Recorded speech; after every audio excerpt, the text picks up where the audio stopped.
Hello everyone and welcome to the Car Crash Test channel. Safety is crucial when choosing a family SUV.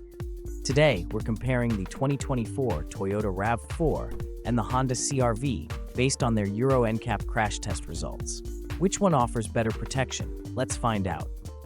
In the frontal offset test, the Toyota RAV4 showed good protection for the knees and femurs of both the driver and passenger.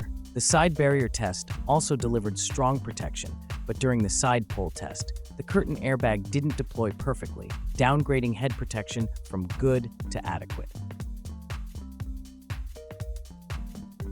The RAV4 excelled in whiplash protection for front and rear passengers, and its autonomous emergency braking AEB system avoided collisions in low-speed city tests, earning full points. The Honda CR-V also performed well, showing solid protection in the frontal offset test and being a relatively benign crash partner.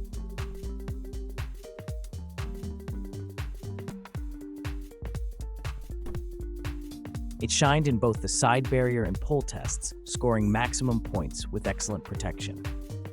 The CR-V's standout feature is its center airbag, preventing occupant collisions during a crash.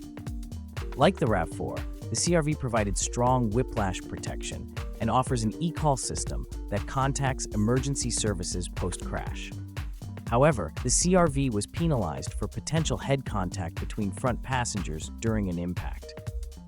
While both SUVs are impressively safe, the Honda CR-V's additional features, like the center airbag and side impact performance, give it a slight edge over the Toyota RAV4, which still offers strong protection, especially with its AEB system.